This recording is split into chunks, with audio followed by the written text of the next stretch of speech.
Let's be honest. If you were recruiting someone to free an entire nation, would you start with a fugitive? Let's be honest. If you were recruiting someone to lead a nation out of slavery, would you start with a murderer, a fugitive, hiding out in the desert? Because that's exactly what God did. And no, it wasn't a divine miscalculation. It was an eternal lesson for me and for you. Because while the world throws away those who fail, God looks at the heart that's still willing to be shaped. And Moses, he wasn't a ready-made hero. He was a broken man, wounded, discredited, but at the right time, he was called by the fire. This story doesn't begin with glory.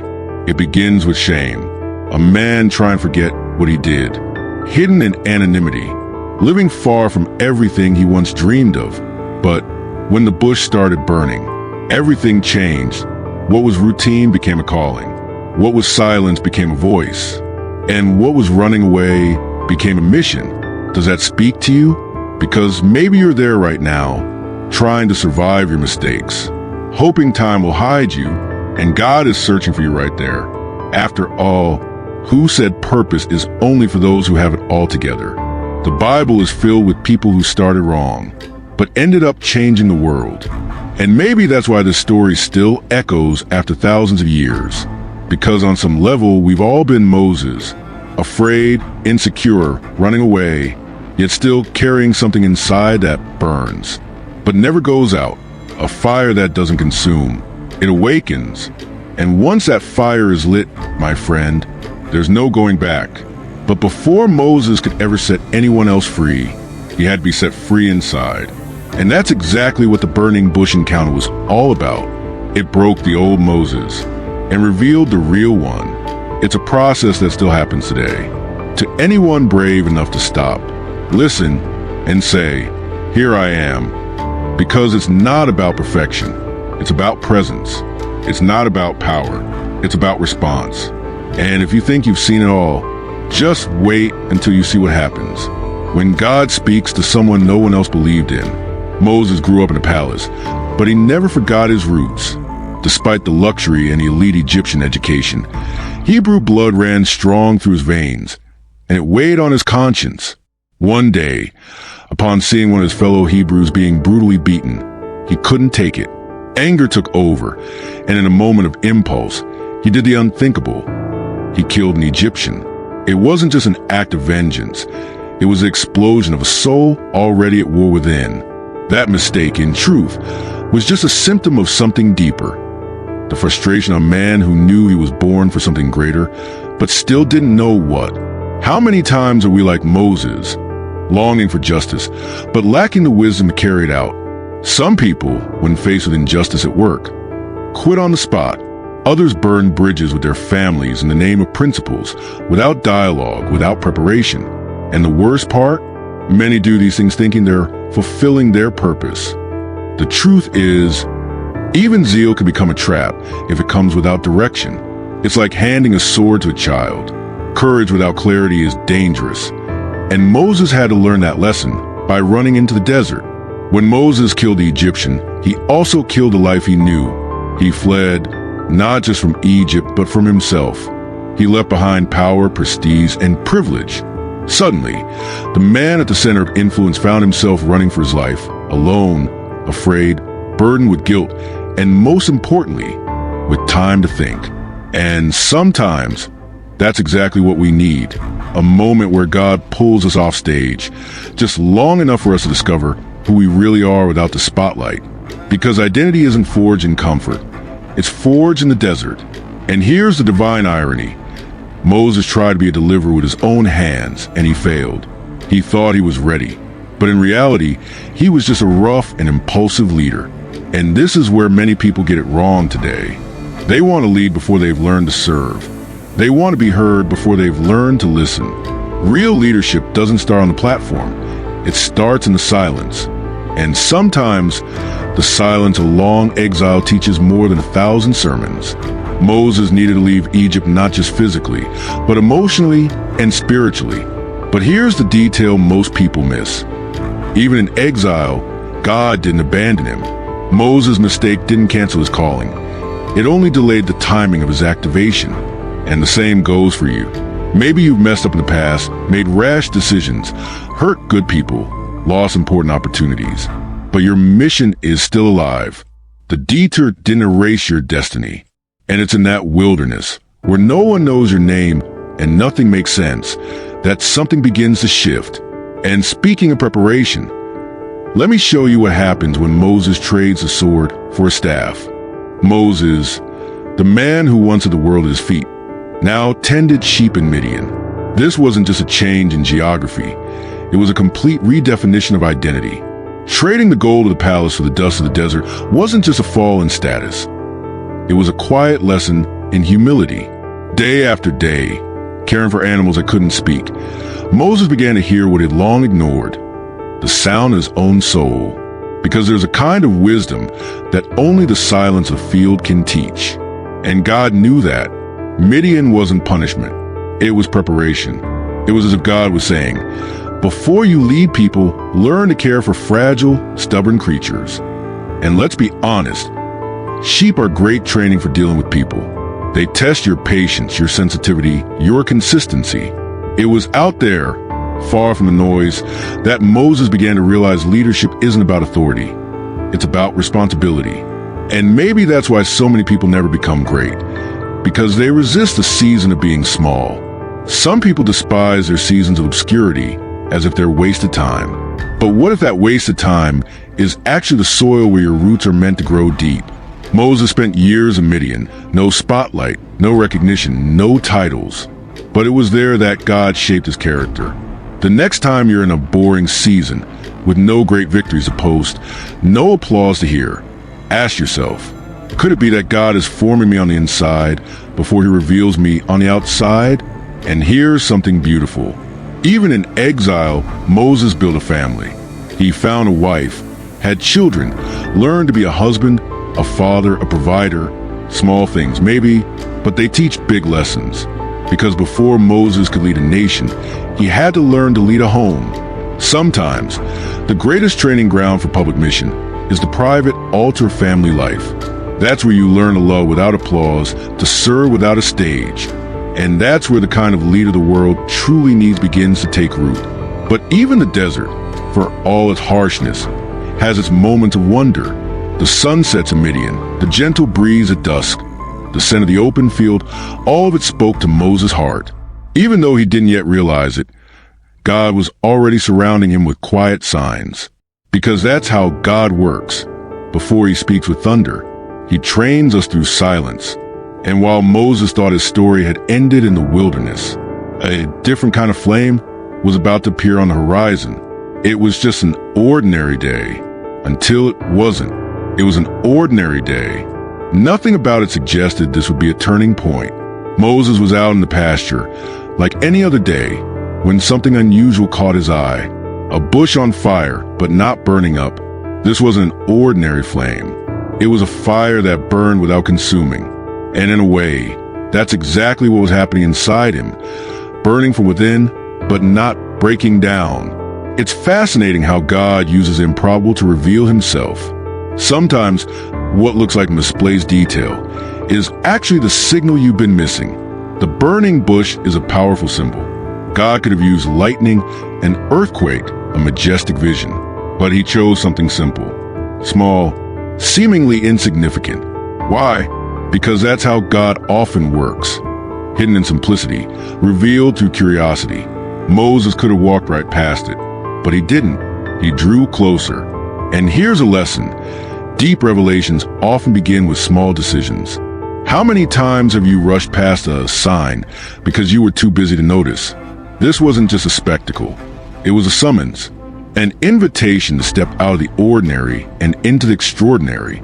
And God still does that with us today. Not with literal fire, of course, but through unexpected conversations, timely messages, moments that speak directly to the soul. Has that ever happened to you? You hear something, and it feels like it was written just for you? When it happens again, pause. Pay attention.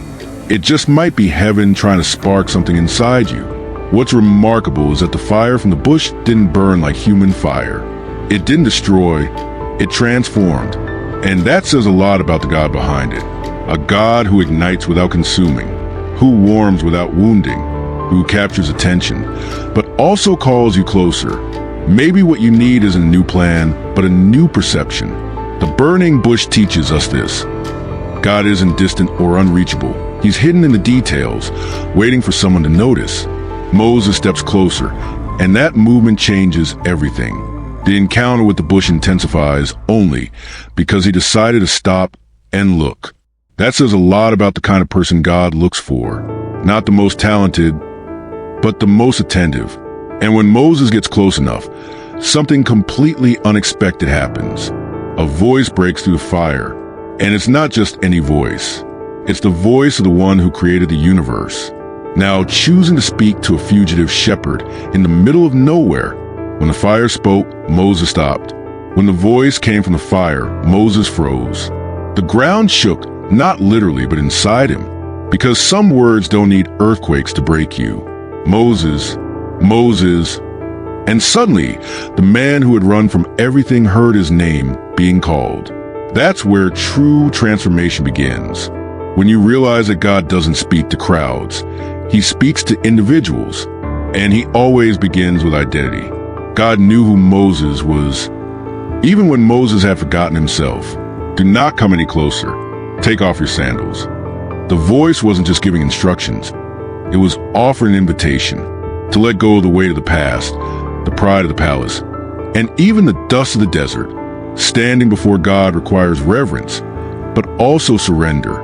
Many people want to hear from God, but few are willing to remove the sandals of pride, fear, or hurry. The burning bush had become an impromptu altar, and what was once dry ground was now sacred soil. That's how God begins to redefine everything. Then came the moment of revelation. Moses asked, "Who are you?" And the answer wasn't a resume. It wasn't a divine biography. It was a phrase that still echoes across centuries. I am who I am. Simple, direct, incomprehensible. This is a God who speaks from the bush. The God who doesn't need to be explained to exist. He doesn't fit into human labels. He isn't bound by time or logic. He simply is. The I am, whose identity isn't tied to function but essence. And here's a golden truth. While Moses was trying to understand who God was actually helping Moses rediscover who he was. Because when you encounter the I am, every doubt about what you're not starts to lose its grip. If you've ever felt too small, too broken, too incapable, maybe it's time to stop staring into the mirror and start listening to the voice coming from the fire. Because when God says, I am, he's also saying, that's why you can be. This conversation wasn't just theological, it was transformational. God was showing Moses that he hadn't run from failure. He had been walking toward an encounter. And now, face to face with the bush, the voice, and the name, Moses knew this wasn't about religion. This was a calling not built on his strength, but on the presence of the eternal God. And before Moses could back away, God got straight to the point. And then comes the uncomfortable part, the calling. God didn't appear in the burning bush just to impress Moses. He had a mission. Go and bring my people out of Egypt. But instead of jumping with joy, Moses trembled. It hit him hard. The fugitive, the ex-prince, was now the chosen one. And his first reaction? To refuse. Because let's be honest, many people dream of purpose. But when it finally arrives, they freeze. Why? Because God's calling is never comfortable. It's demanding. Like a new pair of shoes, they look good, but they force you to walk differently. Moses starts listing objections. Who am I to go to Pharaoh? As if God were looking for someone perfect. How often do we do the same? An opportunity comes, a door opens, a mission presents itself, and our first instinct is to look in the mirror and count our flaws. But God wasn't interested in Moses' resume. He wanted his willingness. Because the truth is, God doesn't call the qualified. He qualifies the called. And that changes everything. Because then, even the timid can lead. Even the imperfect can be used as instruments. Next, Moses tries another excuse. They won't listen to me. So God responds with signs, miracles, proofs that this wasn't about human persuasion. It was about divine presence. Still, Moses hesitates. But I don't speak well. And there it is, one of the biggest mistakes people make when they're called. Thinking the mission depends on talent. God corrects him firmly, almost like a father tired of hearing his child doubt their own worth. Because when God speaks, what matters is not eloquence, but obedience. But perhaps the most revealing moment comes when Moses finally says, "Send someone else." That was rock bottom, not humility, but fear, paralyzing fear. Yet God, in his patience, doesn't give up. He adjusts the plan. He calls Aaron for support, but keeps Moses at the center of the mission. That shows us something powerful. Even when we doubt, God persists. He sees in us what we often can't see ourselves. And what looks like a disqualifier becomes a starting point. Because where there is calling, there is also grace. And so, with no grand motivational speech, Moses says yes, still unsure, still afraid, still restless, but he says yes. And that's what separates the spectators from the players. The decision to go, even without guarantees. The yes that opens invisible doors. That yes took Moses back to Egypt, not as a fugitive, but as a messenger, as the voice of the one who said, "I am." And with that, the stage is set for the greatest spiritual showdown in ancient history. Moses wasn't just crossing the desert. He was crossing through memories. He was returning to the place of his failure, where he was rejected, where the weight of his past still lingered. But this time, he didn't return alone. He carried within him the voice of "I am." And that changes everything. Because when God walks with you, even the most hostile ground becomes holy ground. It's not about where you go.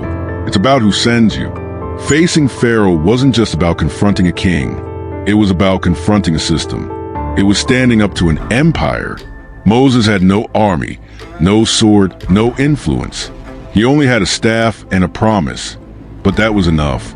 Because when God sends you, the impossible isn't a problem. It's part of the plan. And here's a principle for today. Sometimes you'll have to face giants with simple tools. A short resume, a big faith, and a word from God. And you know what? That's enough. The first time Moses stood face to face with Pharaoh, his heart probably raced. This was the same system that once embraced him and now saw him as a threat. That's exactly how it feels when you choose to break patterns. What once applauded you now starts to question you. But Moses wasn't there to negotiate. He was there to set people free. And for that, he needed more than courage. He needed consistency. Because Pharaoh wasn't going to surrender easily. And neither do many people or situations. In our lives, this is where Moses' leadership starts to shine.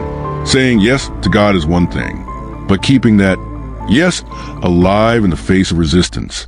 That's where the real work begins. With every refusal from Pharaoh, Moses came back. With every rejection, a new attempt. And that teaches us something. Faith isn't magic, it's perseverance.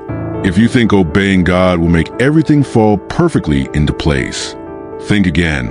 Obedience is the beginning. Persistence is what sets you apart. Moses understood this. He was willing to return as many times as it took. And as he walked toward the palace, a cycle ended. The fugitive became a prophet. The shepherd became a liberator. And the man who once said, "Send someone else," now marched with authority. But this was just the beginning. The confrontation had only started. Because when heaven collides with the thrones of earth, miracles manifest, hearts harden, and history begins to be written in signs, plagues, and promises. So let me ask you, no fluff, no filters, how many burning bushes has God already lit around you? And you didn't even notice? How many times has life tried to get your attention through something that looked ordinary, but carried a divine invitation hidden in the details? The truth is, some people are waiting for a revelation from heaven, while heaven is simply waiting for a response from earth. And maybe, just maybe, this fire you feel inside isn't pain. It's purpose. What are you still running from? The mission? That hard conversation? Your past? Moses ran for years, but one day he had to stop and listen. And you? Are you going to wait until the desert becomes unbearable to start listening? Or will you, like Moses, take off your sandals, shed the excuses, and face the truth that God still has something to do with your life? Even if everything around you says otherwise, maybe the biggest prison today isn't Egypt. Maybe it's the fear you carry, that you're not enough. But let me remind you, God didn't call Moses because of who he was. He called him because of who he could become. And if he did that with a broken man, with a messy past and a heart full of insecurities, why wouldn't he do the same with you? So if this message truly spoke to you, really, do me a favor. Leave a comment below telling me what hit you the hardest. Tell me if you've ever had a burning bush moment in your life. And don't forget to subscribe, hit that notification bell, and keep walking this journey with us. Because there's so much more to come. More Bible stories, more deep revelations, more real-life lessons. And who knows, maybe the next burning bush God lights will be through a brand new video.